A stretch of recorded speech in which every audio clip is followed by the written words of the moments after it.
This is the podcast for Multi-Faith Matters, and I'm the host, John Moorhead, and today I'm privileged to have as my guest Lucien Greaves, and he's of the Satanic Temple, and I have a very brief bio for you, Lucien. If you want to expand upon it, please do. Lucien Greaves is the co-founder and spokesperson for the Satanic Temple. Anything you want to add to that? It seems pretty meager. You know, I like it meager. I think as kind of with our kind of anti-authoritarian philosophy, there's kind of this balance to be struck by being like a public face for the organization, but not allowing myself to kind of become the story. And I try to manage that the best I can by leaving my biographical details sparse. Okay, I appreciate that. Just wanted to make sure and give you an opportunity. The reason I was on Lucien's podcast a few days ago at his invitation, where I had a chance to speak to his audience about what a Christian and evangelical is trying to be self-critical about religious freedom and understanding other religious traditions as they seek to exercise their freedom in the public square. And it looks from the Twitter feed like that was largely positively received in your audience. Yeah, it's nice to see. A lot of people are very amenable to that kind of dialogue, and it's really heartening to see that.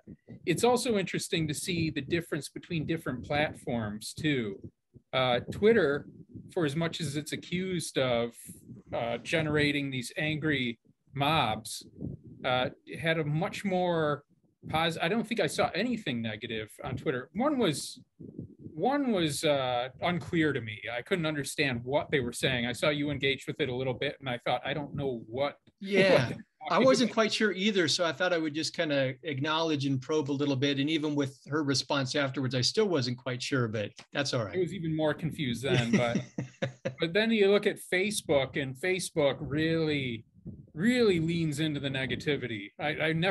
I always see a much more negative response to anything on Facebook. It doesn't matter what it is. Right. You know?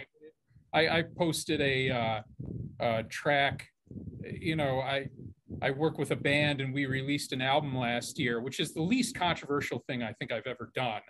And then when we came out with a video, we posted that, and I was amazed to see that I was getting hate mail over putting out a song even. So, you know, Now, is this from TST members or just people who happen to come across it, or?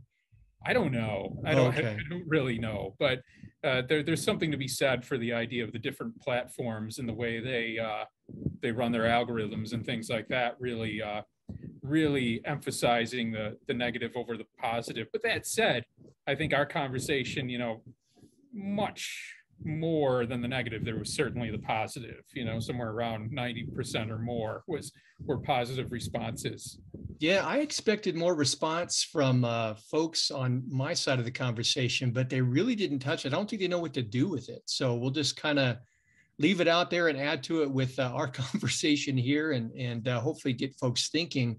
The reason I wanted to have you on this podcast was to talk about the after-school Satan clubs. TST gets a lot of media coverage, and over the last couple of weeks, that I think, at least in my observation, had increased because one, you had Satan Con in Scottsdale, and there were protesters out there, and there was media coverage. Then you had, I think it was in Illinois, was the most recent after-school Satan club. Is that correct? Yeah, we got approval for another one in Ohio just very recently, but that hasn't had its first class yet, and there's many more in progress.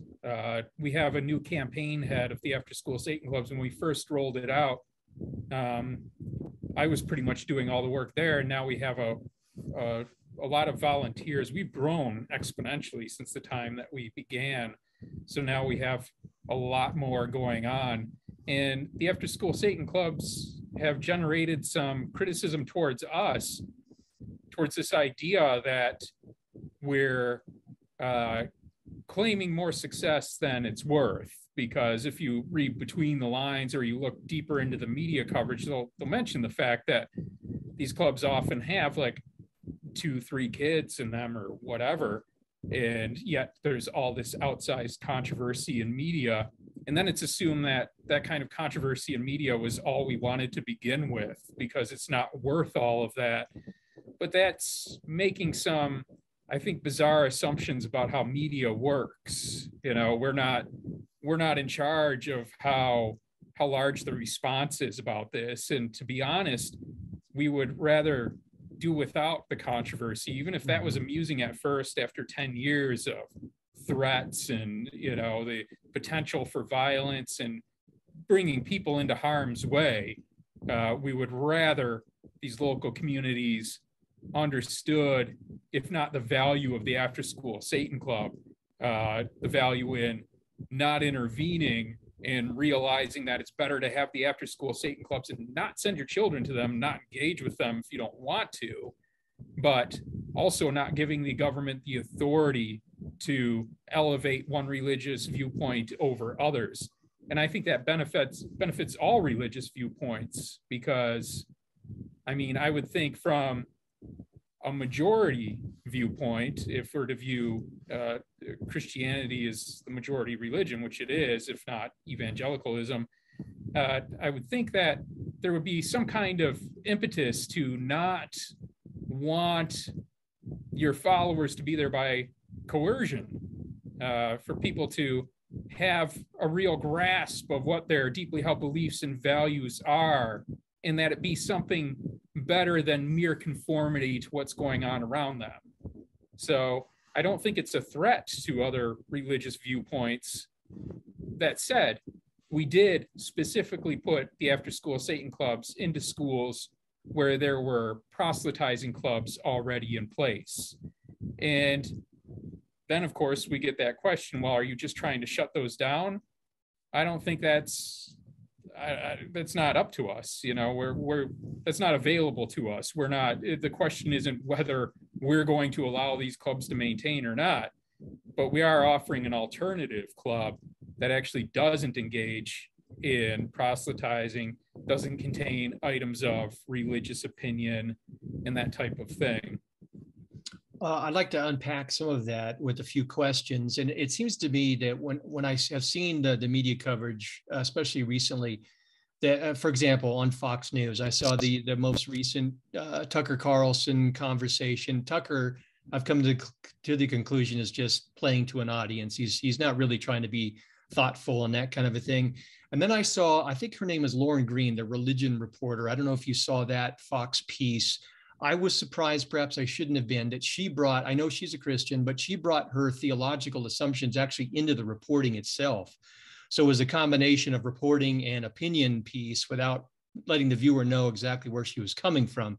I wanted to give you an opportunity to not bring the theological assumptions, or at least those things will be stated up front, so that you can have a forum to speak to Christians who might have the ability to be self-critical, to try and understand the purpose behind these clubs. One thing we're not going to cover in this conversation, I'm going to refer folks to my conversation with Stephen Bradford Long. If you want to know what the principles are that the Satanic Temple holds to, what you believe, what you don't believe, look at the link in the program notes and go watch that conversation. I do monitor comments. Anybody who posts comments at YouTube about how they're worshiping Satan and sacrificing babies and all that, that will be automatically deleted. This is for, if you want to be informed and have a respectful conversation, that's what this podcast is all about. So with that out of the way, let's talk about the After School Satan Club. How did they come about, and what's the mission of it? What are you trying to accomplish? Well, the After School Satan Clubs came about in recognition of the fact that there were these good news clubs proliferating throughout the United States. And from our point of view, the good news clubs would be a horrific thing to put your children into if you didn't want them indoctrinated in that way of thinking. They have a very clear emphasis on sin and the wages of sin being death and hell. And even bizarrely enough, they, at least in some of their old curriculum, and it's hard to keep track because they don't post them publicly, and a lot of this had to come out from different parents getting angry and coming across these materials and then posting them. And then journalist Catherine Stewart did a whole book about the Good News Clubs, where they actually talk about sex in ways that you wouldn't hear taking place through the after-school Satan clubs, but as a way to issue prohibitions against behaviors like masturbation and things like that. And the disturbing part about it is that there's many school districts that'll have like a shortened school day, like Wednesdays will cut out an hour early and things like that, and the school district will fill that time with a good news club. So it's not necessarily parents who want to indoctrinate their children in that way sending them to these clubs. Sometimes it's used as a means of daycare, and to that end we thought it would be nice if there were an alternative to good news clubs where there isn't an alternative so far, something that did not deal with items of religious opinion. Part of the Satanic Temple's ethics is that we don't proselytize, and that might sound like an easy prohibition to not proselytize, but it's not. There's a lot of gray area. You know, people like you asking me questions and then me coming on shows and talking about it, things like that. Some people might call that proselytizing. I think, you know, especially for Satanism, it's a matter of self-defense, given the way people contextualize us and the mythology surrounding Satanism and what it is and that type of thing. It really demands this be explained to, and we draw that distinction between, you know, whether you're asked or whether you're actively going out trying to convert people, or whether you're trying to just increase your numbers, quantity over quality, or whatever. And those are things we kind of stay away from. So it's in line actually with our religious ethics that we don't take children into these clubs and try to tell them that Satanism is the way to be and you should be a Satanist and that kind of thing. So instead, we have what we think is a good kind of enriching curriculum that, you know, the original concept would be that it would be very science-based, very critical thinking-based. And we at first came up with this curriculum that was pretty rigid and a bit too extreme in its learning program for an after-school club. You know, after a while, it became obvious that kids going into an after-school club don't want to jump right into some kind of degree program. You know, no matter how lofty your goals are, you should kind of take it easy on them and let them have fun to whatever degree they're able to in that environment. So we opted for this kind of self-directed learning environment where we have a lot of games, puzzles, activities, and things like that. And the kids can kind of do what they want to do. And we have our people who are vetted as volunteers to run these clubs, educated in ways to make those games, puzzles, and everything kind of a critical thinking lesson, experience, and work with the children to kind of contextualize this in a way that helps them build the cognitive tools to maybe do better academically overall. And that's really the entirety of the after school Satan Club. So it's, you know, you mentioned Tucker Carlson and Lauren Green. I don't know, I didn't see the Lauren Green report, but to her credit, they did send cameras out to speak with me. I don't know if that was included ever in a video clip or anything, but there was a lot of reporting around the after-school Satan clubs that didn't reach out to us at all.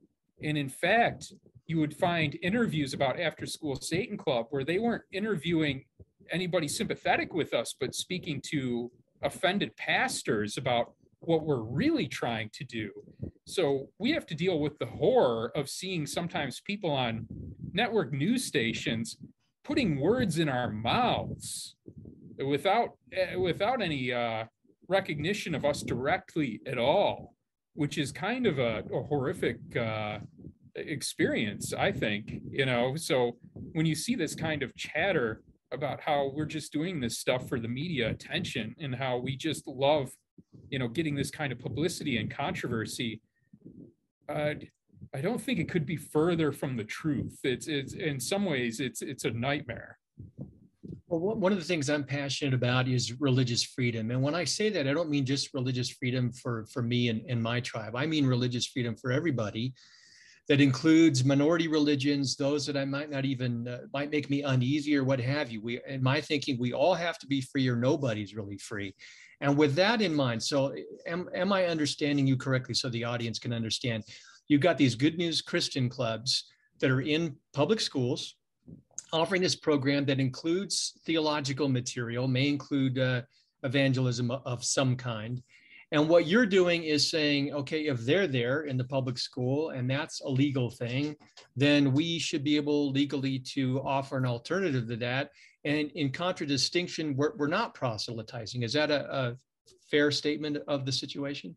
Yeah, that's exactly right. And I think it's worth highlighting that this definition of religious freedom is what religious freedom is. I think it's a real bastardization of the word to call it, or the term to call it religious freedom, if you're not going to respect viewpoint neutrality and this general sense of equality, at least insofar as government intervention is concerned. Anything else is not religious freedom. It's just a rhetorical game. And I think that rhetorical game is kind of what is something we're seeing play out in the courts right now. And it's something that allowed the good news clubs into schools to begin with. The Supreme Court decided that it would be religious discrimination to not allow religious clubs to use the public facilities in schools. And I don't think that's true. I think schools could categorically deny political clubs, which they do, and they could categorically deny religious clubs, but you can't allow some political clubs, like the Young Republicans Club, and not allow a Young Democrats Club or something, similarly to how you can't say, all right, we can have Christian clubs, but we can't have other religious kinds of clubs. And I think that's a more accurate definition of this type of freedom than the idea that religion as a category is being can be disparaged by not being given access to the public forum. But it's not up to us whether it has the public forum or not. But I just think it's an egregious overstep at the point where the government says that certain ones are allowed and certain ones are not. Well, as I said when we started, unfortunately, there are many times, whether it's SatanCon or these after-school Satan clubs, or even during the Christmas season with the baby Baphomet, there are all kinds of protesters, usually conservative Christians, Catholics, evangelicals, and so on. That doesn't represent the totality of American Christianity. I think I'm an example of that. To those who might bring my kind of mindset and approach, to those Christians who may still be uncomfortable, maybe they've got some theological assumptions they need to recheck that they bring to this, what would the takeaways be that you would want to say to those kind of open-minded Christians who are willing to, allow that religious concept of religious freedom for everybody? Well, the first thing I do is point out to them how much worse it would be to have the government regulating these kinds of things. And at what point does this kind of ecumenical unity within Christianity right now start to break down once that happens? When do we start seeing rifts between Mormons and Pentecostals and things like that? You don't see it so much right now because everybody's aligned on a few key issues. Not everybody, but on the more right-wing side, you have this hyper focus upon abortion, sexuality rights, and things like that. But I think it never ends, right? I think once you've overcome one obstacle, I think the internal differences become more and more obvious. And at the point where you've allowed the government to step over that line and start preferencing one over the other, no matter how dominant you think your viewpoint is now, it might not be later on. And you need to account for that. And that's why we do these kinds of things on these types of principles, where you're not just picking and choosing between one or the other, but you lay down these broad guidelines that any one of them must follow. And I think if you really talk to people and get them to recognize that, you've come a long way. But I think on the other end of it, we have this kind of, I think, between Satanists and Christians and things like that, I think we have a lot of people thinking that we all view these kinds of things in the same way because we all kind of grew up, and a lot of us having this dialogue grew up in the same kind of Western culture. And we also think that we attach the same meaning to each other's aesthetics and symbols and things like that. And where that becomes obvious to me that it isn't true is in the case like in the Capitol Rotunda in Illinois, where we had the baby Baphomet. And a lot of us think that's cute and very, very artistically rendered and done. And it's funny to see this kind of exposition about it, calling it grotesque, demonic, and obviously meant to be offensive and as a mockery of the baby Jesus and the nativity. And to be honest, I didn't foresee that reaction, and it just shows how detached my own mind can be from how people view these symbols and everything, because we just do have a different aesthetic and different culture. And people have said the same thing about our Baphomet monument, which I think is a beautiful work of art. And I think it doesn't look evil. I think, its features look very neutral. I think it looks wise and dignified. And some people just don't see that at all. And I've talked to Satanists, of course, a lot of people on the other side of the argument. If they go into a Catholic church and see a large Jesus statue nailed to the cross with blood gushing out of the emaciated rib cage and stuff like that, they think that's a horrific bit of work. And that why would somebody want that front and center of their congregation? And I think, the deeper you get into this, it's important to recognize those kinds of perceptual differences, and recognize that they actually exist, and that we're not necessarily seeing these things exactly the same, but embracing the offensiveness of it just to spite you kind of thing.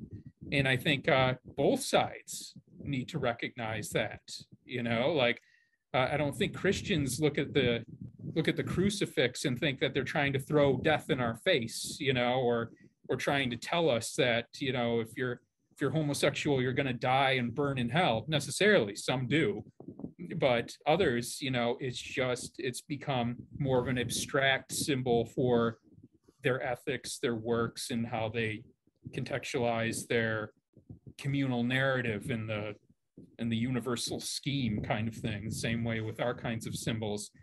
And this is kind of a fascinating process that I'm recognizing these things more and more as we go along. And I just think I think it's fascinating, and it offers a real insight, I think, into just how cultural differences, even inside a culture, can lead to real perceptual cognitive differences. Yeah, I did my graduate degree in seminary and intercultural studies, and it really has served me well over the years.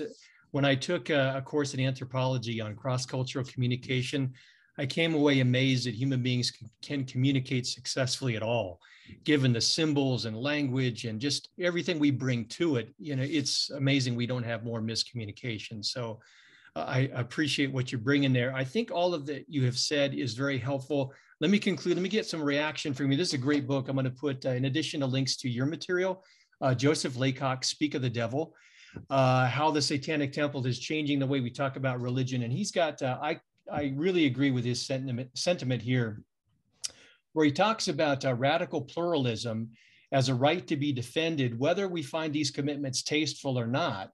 And then he says, pluralism, he's quoting somebody else in this sentence, pluralism is a dynamic process through which we engage with one another in and through our very deepest differences.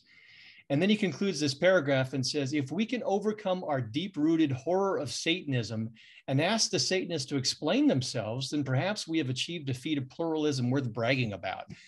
That's what I hope for Christian listeners of this conversation. What's your response to Laycock there?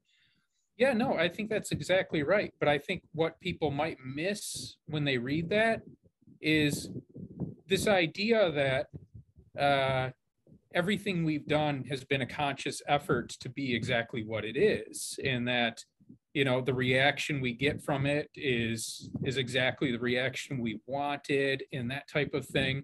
But to a large degree, as we're explaining Satanism to other people, we also, throughout our lives, have to parse out what it means to us ourselves. You know, we don't always have a real conscious, well articulated, verbalized response to why these things mean what they do to us. And I think if people could understand that this is, to a certain degree at least, if not entirely, just intrinsic to who we are, and that, you know, this is something we're exploring within ourselves as well as putting out into the world, maybe they'll be a little more sympathetic to understanding what it is, even if they're not ultimately going to agree with it nonetheless. So you're taking a spiritual journey and figuring it out, just like a lot of us, even those in older, more established religious traditions. Yeah, I don't object to the word spiritual in the same way Sam Harris would kind of use the word or whatever, but in the same way that, you know, you can feel that something is transcendent without subscribing to supernaturalism either, but it's beyond your own ability to immediately kind of verbalize and understand, and it takes a good deal of lifelong introspection. Well, that's all the questions I have, Lucien. I want to thank you again so much for coming on here. I hope in as I post this up later today, I hope I get as positive response in amongst my audience as my appearance on your Twitter feed has gotten from members of the Satanic Temple. Well, we can compare responses to this one that you publish. That'd be great. Again, thank you so much for being on the program. I really appreciate it. Thank you.